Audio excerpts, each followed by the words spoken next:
And it's not warm outside, so it's always been a little bit tough. But DC and I both want to thank you guys for showing up. And again, like I said, Midwest Wheeler, we think we're going to have for the next 4 or 5 hours. I think we've got you guys, so we should be able to really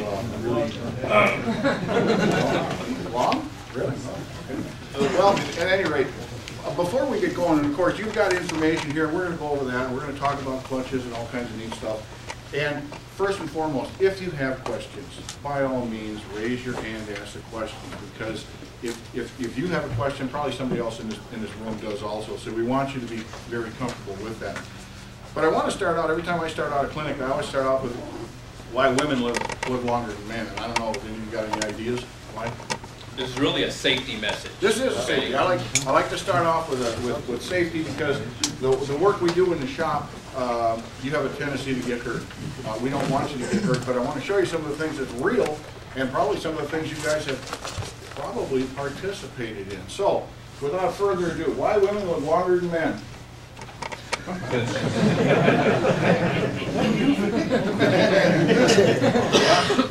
we've all been on a forklift changing a light bulb, crap like that. That's wrong. That's definitely wrong. That one there is a very smart idea. Nothing. What's wrong with it?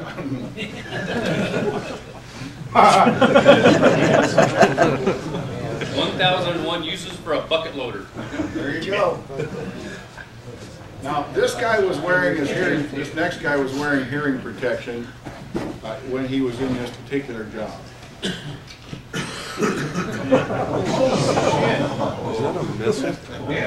He doesn't like loud noises. You think that dude wasn't pulling the seat spring out of that thing?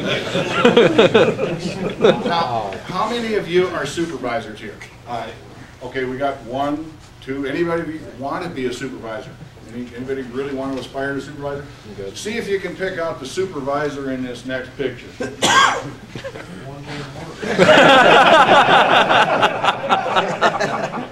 That's right.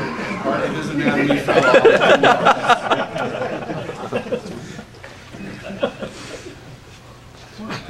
Look close. Look close. Oh, he's doing a light. Like somebody asked, well, how the hell did he get out there? He's soaking wet up to here. But I'm sure that's a GFI plug. Yeah. All right. Now, I don't want to upset anybody, but anybody here from Wisconsin? Wisconsin Department of Transportation.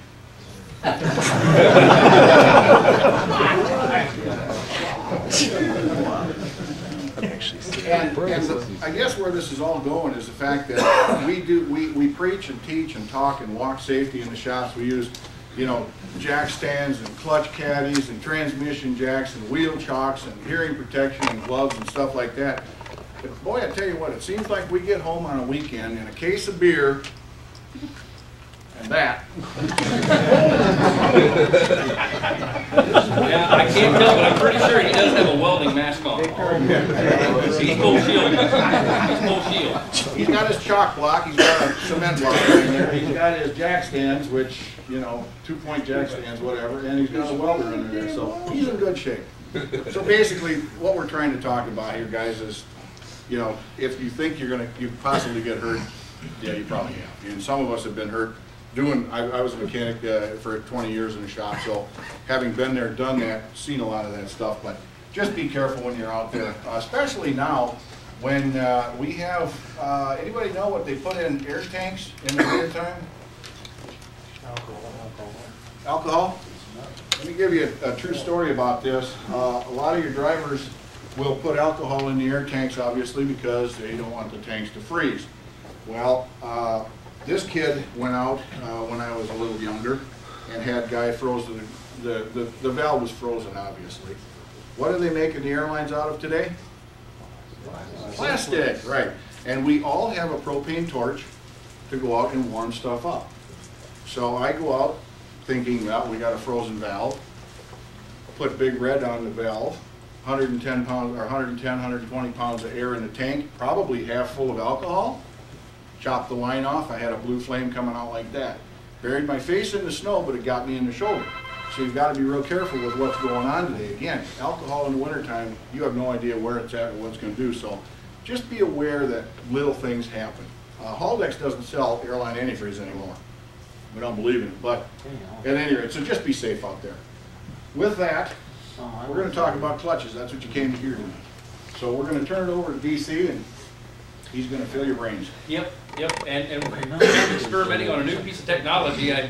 Because I like to do this on a dry board, Dan's got a little camera, and I thought for a better visual, since sometimes it might be difficult to see the dry board, we tried that, but it's not much bigger of a dry board. Good idea, though. All right. Well, what I wanted to do today was talk about clutch. And you know, when you go to a lot of these meetings and presentations, a lot of them turn out to be a sales pitch. Have you ever noticed that? Well, this isn't going to be a 100% sales pitch, right? Only about 90%. And then I'll have a little bit of technical data in. I'm just kidding. What I really want to do is talk about clutch function. So many times people want to talk about how good they are, how good the product is. I mean, you expect us clearly to have a good product. What I came to find out over the years is clutch, although it's a fairly simple thing, can be very, very confusing and will cause a lot of frustration. I mean, a lot of frustration.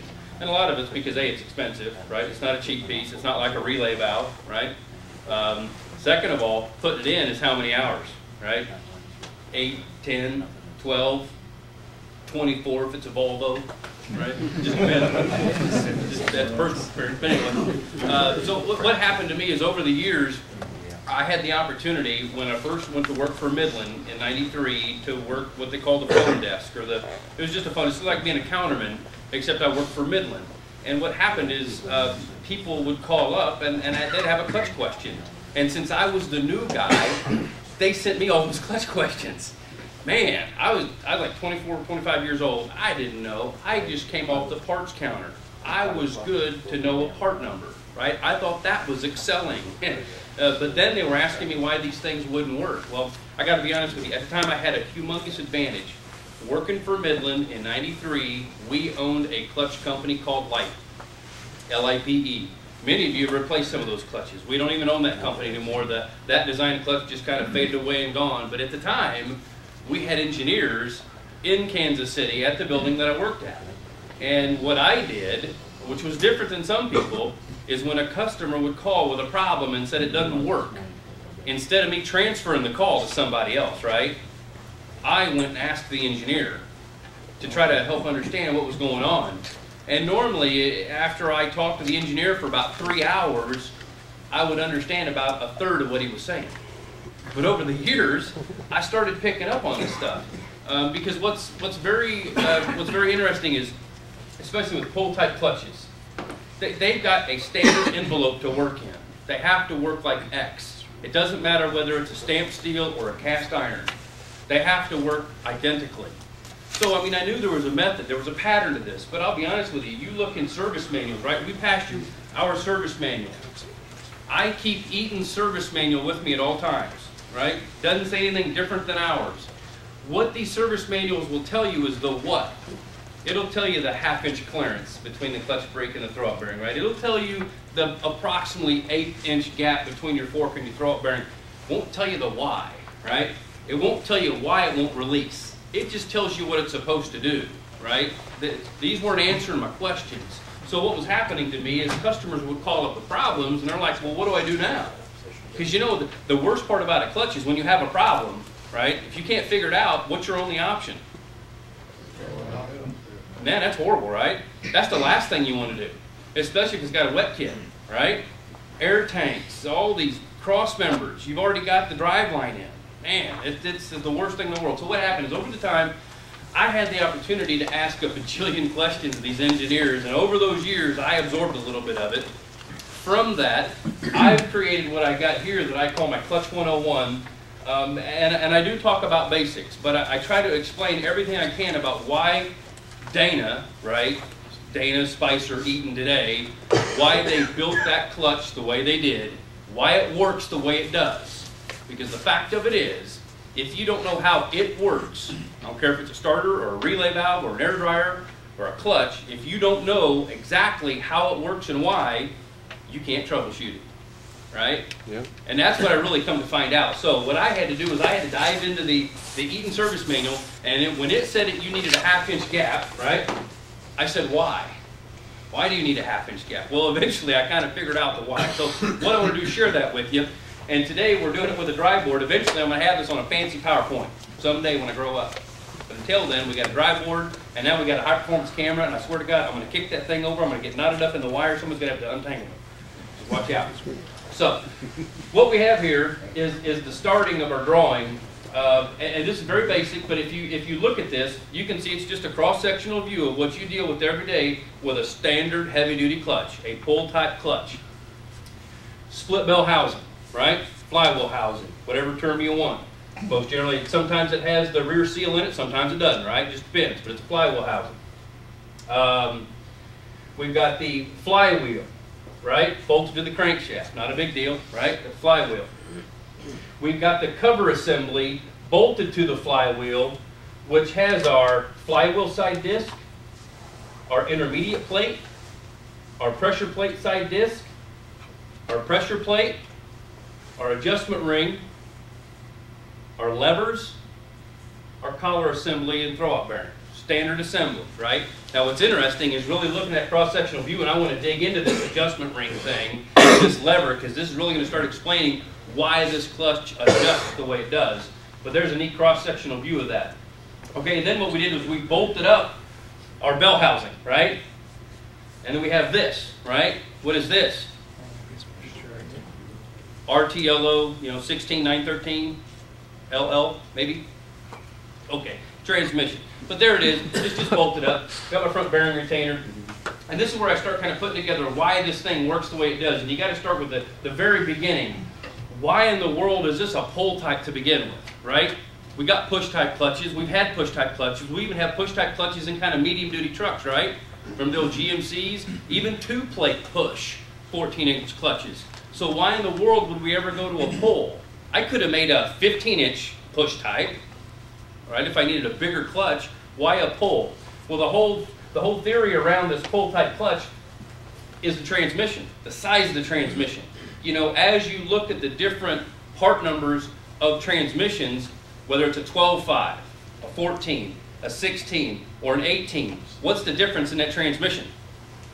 The root difference. Why did they change the number? Number of years. The torque value, right?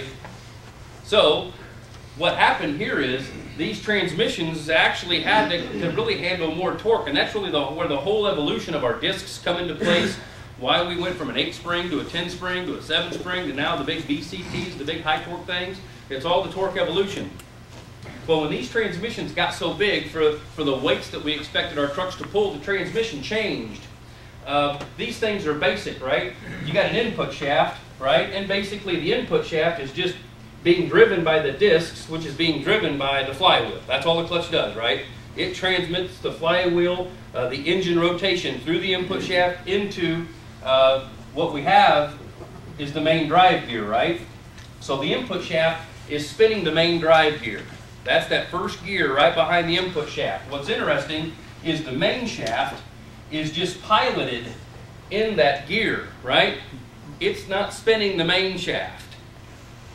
The main drive gear is spinning the counter shaft, right?